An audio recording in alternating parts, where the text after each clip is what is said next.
Bueno, acá hay un escenario muy complejo, el negocio es de todo orden. Empecemos por el lado de las activistas, ¿sí?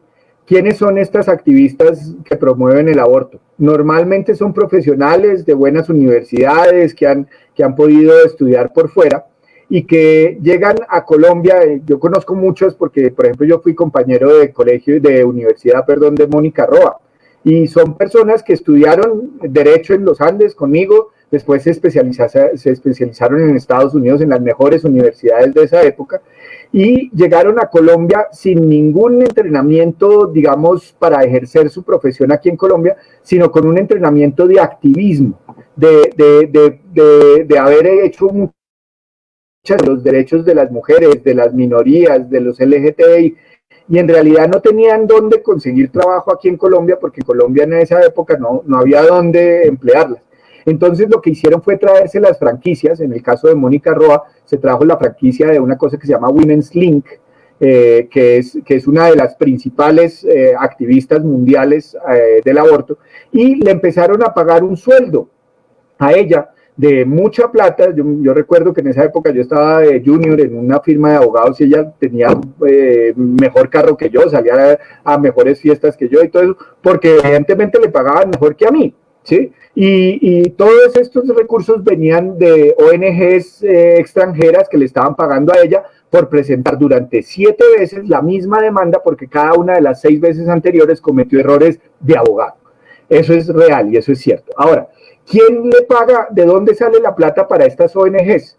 Entonces, estas ONGs están financiadas por diferentes personas. Hay unas personas como, por ejemplo, George Soros, la Fundación Rockefeller, la Fundación Ford, que están interesadas en acabar con la población mundial, pero de cierto nivel, es decir, a los de menores ingresos. El aborto está demostrado que afecta a las personas más vulnerables en términos de riqueza. Son las personas más pobres las que recurren al aborto engañadas, no porque les toque, sino engañadas.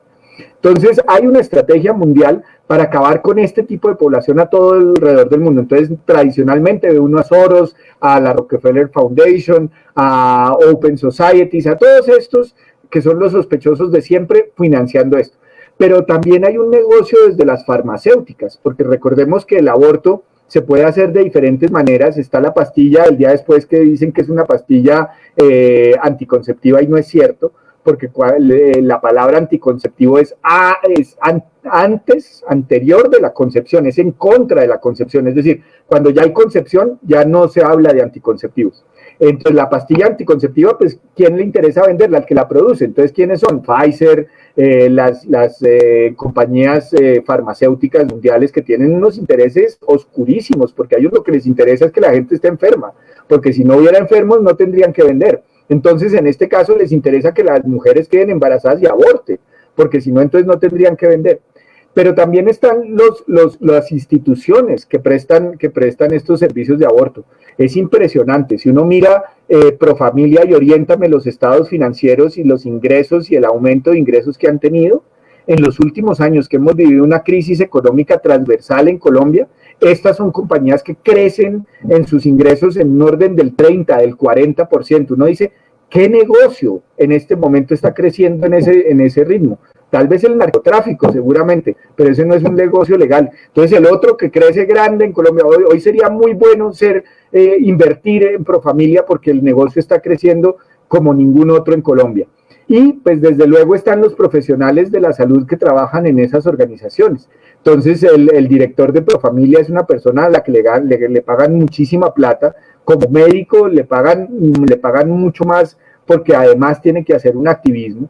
Estas personas pues obviamente están financiadas, ¿de dónde? Pues del aborto, porque en esos casos cada aborto, así sea gratis para la mujer, es pagado por alguien, por el Estado, por las entidades de medicina prepagada, alguien tiene que pagarle a esos médicos. Entonces, en realidad el aborto gratis tampoco existe. Entonces, como ven, esto es un fenómeno muy complicado, muy intrincado, pero lleno de dinero.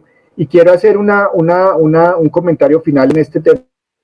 Mira, las organizaciones pro vida se encuentra con todo lo contrario. y es que la mayoría de las organizaciones pro vida viven con los recursos propios de los mismos voluntarios. Si ustedes miran y hacen una revisión de los 20,000 o más voluntarios que tiene una organización como 40 días por la vida, a ninguno le pagan un peso, nada. Y estas son personas que sin ningún problema hacen turnos de 8, de 12, de 16, de 24 horas de vigilia, día y noche, en oración en frente de los lugares abortistas. Imagínense ustedes la diferencia que hay. Mientras que los pro vida hacemos todo de manera voluntaria y sin esperar nada a cambio y solo por el bien común y por la vida de estos niños por nacer, del otro lado hay millones y millones de dólares que son necesarios para comprarle la conciencia a las personas que están ahí detrás. Si el aborto fuera así de bueno y fuera así de maravilloso para las mujeres, no les estarían pagando esos millonadas de pesos y de dólares a los que están apoyando el aborto, sino que lo harían voluntariamente, como lo hacemos todos los que defendemos la vida en este país, en donde nos comprometemos a trabajar por eso sin esperar nada a cambio. Lo único que esperamos es salvar, aunque sea una vida.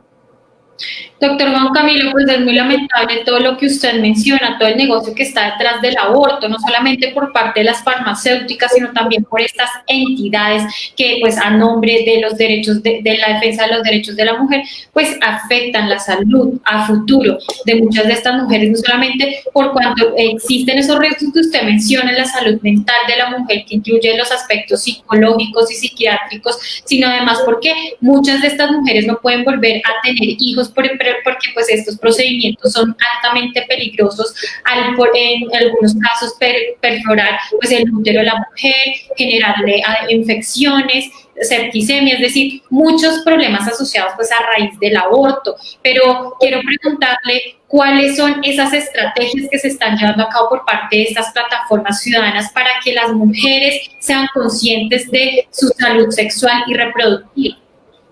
Esa es una excelente pregunta y ojalá haya más espacios para hablar de esto públicamente, y es que efectivamente, como les decía antes, son las organizaciones pro vida las que están apoyando a las mujeres tanto antes como después de que abortan.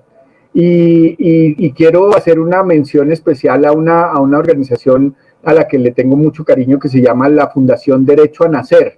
Ellos desde hace más de 45 años llevan acompañando a las mujeres que tienen embarazos en crisis, es decir, embarazos inesperados, cuando la mujer está en una difícil situación o cuando el bebé por alguna razón clínica tiene alguna complicación, y las acompañan en todas las etapas, pero también acompañan a las mujeres que han abortado, y se han encontrado en su experiencia que no solo el impacto psicológico en remordimiento, ansiedad, depresión, pensamientos suicidas, adicciones al alcohol, a las drogas, sino que efectivamente, como tú dices, Jennifer, tienen impacto en su sistema reproductivo. Y entonces una mujer que aborta después, cuando quiere tener hijos, le es más difícil y tiene que entonces empezar a someterse a todo tipo de terapias de fertilidad e incluso a llegar a otro fenómeno que es el de la fertilización in vitro y bueno, otra serie de oscuridades que hay más allá. Pues estas personas en la Fundación Derecho a Nacer se han capacitado en unos metodologías de asistencia a la fertilidad de las mujeres que desde luego se alejan por completo del tema de aborto, de drogas, de control de la natalidad. No, de una manera mucho más integral acompañan a las mujeres que tienen problemas, digamos, reproductivos de alguna manera, o causados por el aborto o por cualquier otro, y entonces con el método Creighton les están ayudando a muchas mujeres en Colombia a mejorar su fertilidad, a volver a tener un funcionamiento de su sistema reproductivo y de su sistema sexual adecuado para la vida, y les permiten nuevamente rehabilitar sus cuerpos y sus mentes para volver a tener capacidad de tener hijos eventualmente.